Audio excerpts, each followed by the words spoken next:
सर्वांना नमस्कार. अमर मानसी या लव्ह स्टोरीचे 13 एपिसोड यापूर्वीच अपलोड केलेले आहेत. कृपया ते सर्व एपिसोड ऐकण्यासाठी आपल्या चॅनलला भेट द्यावी. आता असेच काही दिवस गेले. अमर आणि मानसी चांगले मित्र झाले होते, पण अजूनही ते एकमेकांच्या जवळ आले नव्हते. मानसी तरी यातच खुश होती की तो तिला आता इग्नोर करत नाही. तिला विचारून काम करत होता, तिची स्तुती करत होता. आजही तिनं छान रांगोळी काढली होती आणि ती त्यात रंग भरत होती. अमर उठला आणि त्याला सकाळी सकाळी फक्त तिचा चेहरा पाहायची सवय झाली होती. तो तिला हाक न मारता तशी शोधत शोधत येतो. तर ती मन लावून रांगोळी काढत होती आणि तो परत रूममध्ये गेला, फोन घेऊन आला आणि तिचा फोटो त्यानं काढला. खूप सुंदर फोटो दिसत होता. मग तो म्हणाला, मी करू का तुला काही मदत? ती काहीच बोलली नाही.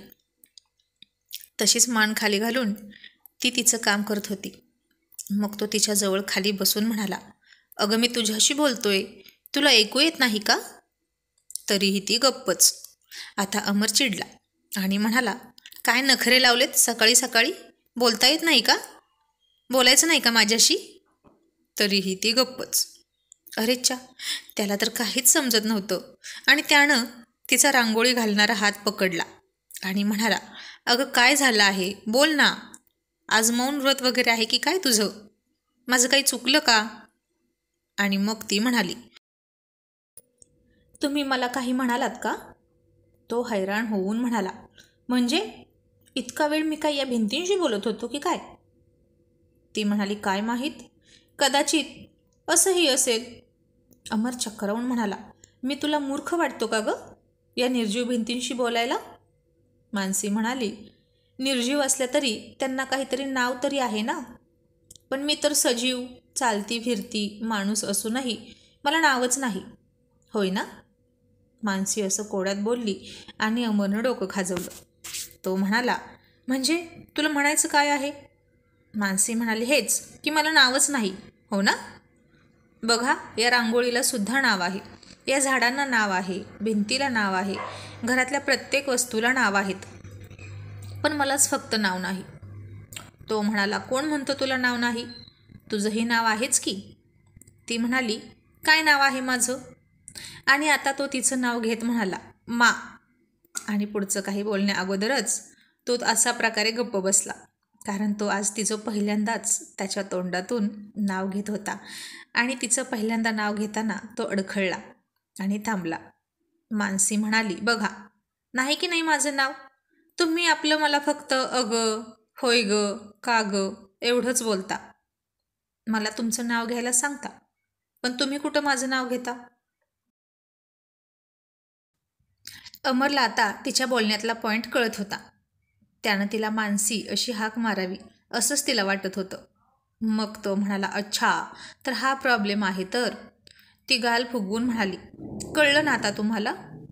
पण मला वाटतं ते माझं नावच नाही चांगलं, जे तुम्हाला आवडत नाही. आणि जर माझं नाव तुम्हाला आवडत नसेल तर मित्र म्हणून तुम्ही माझं दुसरं नाव ठेवू शकता. फ्रेंड्समध्ये असतात की टोपण नावं. आणि अमर आता हसून म्हणाला, ओके, मग मी तुझं नाव मण्या ठेवतो. आणि मानसी खूप हसली आणि म्हणाली, हे काय मांजरांच्या नावासारखं मण्या? अमरही हसला आणि म्हणाला, अगं तुझं जे नाव आहे तेच खूप सुंदर आहे आणि मला आवडतं तुझं नाव. आवडत नाही असं नाही, पण थोडं अवघडल्यासारखं होतंय ना, म्हणून. त्या दोघांचं असं बोलणं सुरू असतं. त्याने तिचा हात अजूनही सोडलेला नसतो. त्याला तिचं नाव आवडतं हे ऐकून तिलाही बरं वाटतं आणि आता तो का अवघडतोय तिचं नाव घेताना हे मानसीला समजतं. आणि ती म्हणाली, अमर, आयुष्य कोणासाठीच थांबत नसतं आणि ते थांबवायचंही नसतं. आपल्या आयुष्यात येणाऱ्या चांगल्या वाईट व्यक्तींना, अनुभवांना गाठीशी बांधून आयुष्य पुढे चालू ठेवायचं असतं, नदीसारखं. ती जशी तिच्या पात्रात येणाऱ्या सगळ्या चांगल्या वाईट वस्तूंना सोबत वाहून नेते आणि शेवटी सागराला मिळते, तिचा शेवट होतो, तसंच आपल्या आयुष्याचं असतं. सगळ्या घटना आपण सोबत लक्षात ठेवून जगत असतो, पण म्हणून जगणं सोडायचं नसतं. आपला भूतकाळ कसाही असला तरी ते आपलं नशीब होतं आणि आता जे आहे तेही आपलं नशीबच आहे आणि ते कोणीच बदलू शकत नाही आणि त्यालाच स्वीकारून आपण पुढं जायचं आहे. अमर आता थोडा शांत झाला. तो तिचं बोलणं मन लावून ऐकत होता. त्याला ते पटत होतं आणि मग म्हणाला, आत्ता कळलं राजलक्ष्मी सरदेशमुख यांना तू का इतकी आवडत होतीस. ती म्हणाली, काय कळलं. अगं तुझे आणि त्यांचे विचार किती सेम टू सेम जुळतात आणि बोलण्याची शैली अगदी जशीच्या तशी. तुम्ही दोघीसुद्धा सासूसुना शोभता बरं का. आणि मानसी त्याच्याकडे बघत हसून म्हणाली, खरंच. आणि आता अमर आपण हे काय बोलून गेलो म्हणून थोडा शांत झाला. आज त्यानं ती या घराची सून आहे हे म्हणत कबूल केलं होतं. पण मैत्रीण म्हणूनही त्यानं तिला स्वीकारलेली होती. पण बायको म्हणून अजून तिला स्वीकारायला त्याचं मन तयार होत नव्हतं. आणि इतक्यात मानसीचा फोन वाजला आणि मानसी म्हणाली, आईंना 100 वर्ष आयुष्य आहे. तुम्ही त्यांचं नाव काढलं आणि त्यांचाच फोन आला.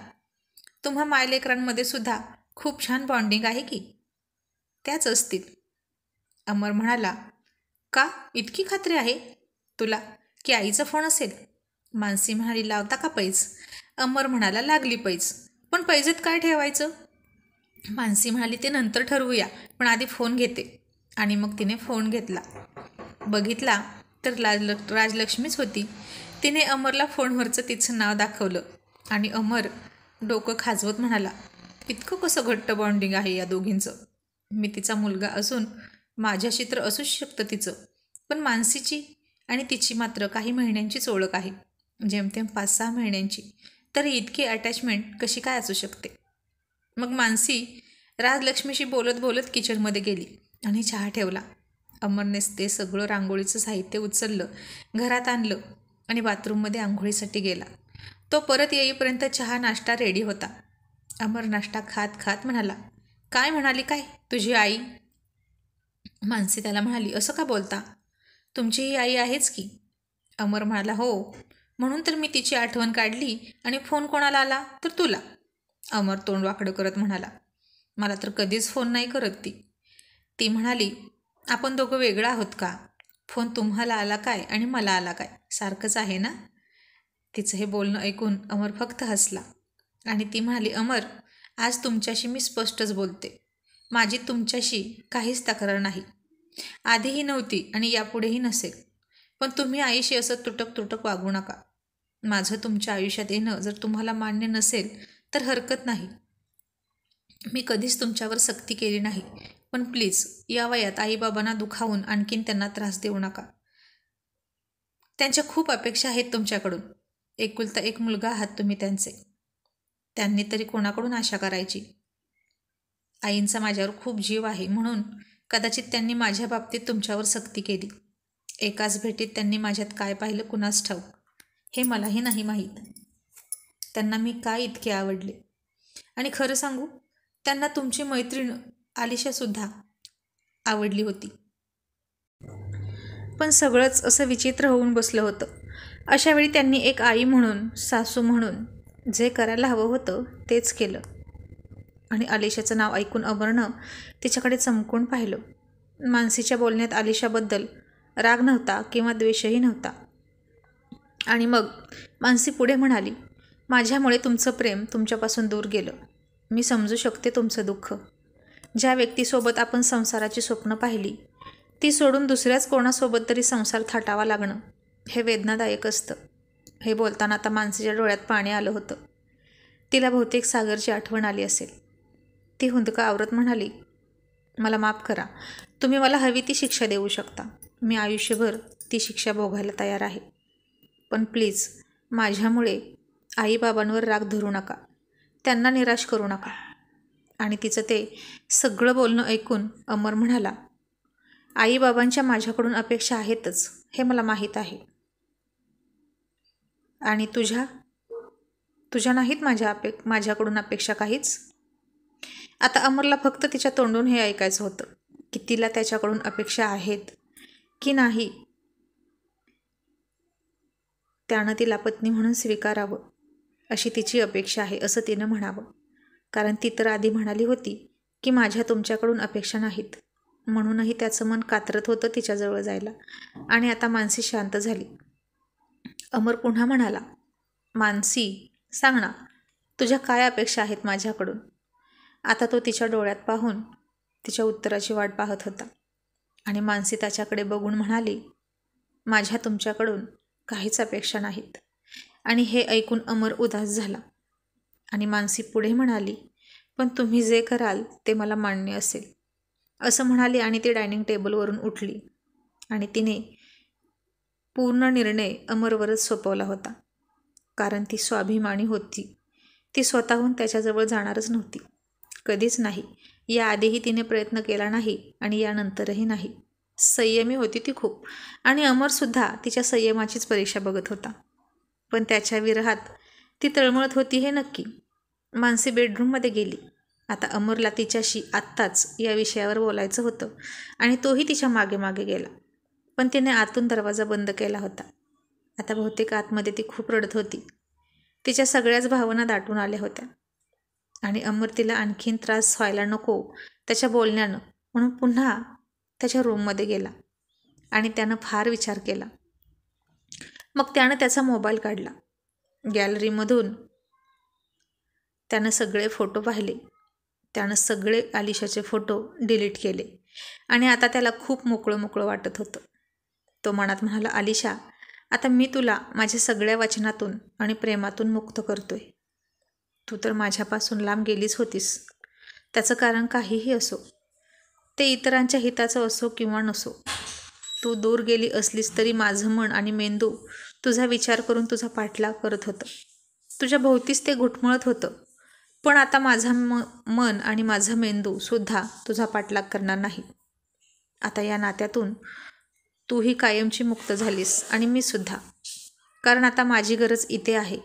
पूर्ण मनाने आणि शरीराने सुद्धा मी आता दुसऱ्याच कोणाचा तरी होणार आहे. असं म्हणून अमरने फोन खाली ठेवला आणि डोळे मिटून घेतले. आणि त्याच्या डोळ्यातून अश्रूंचे 2 थेंब त्याच्या गालावर ओघळले.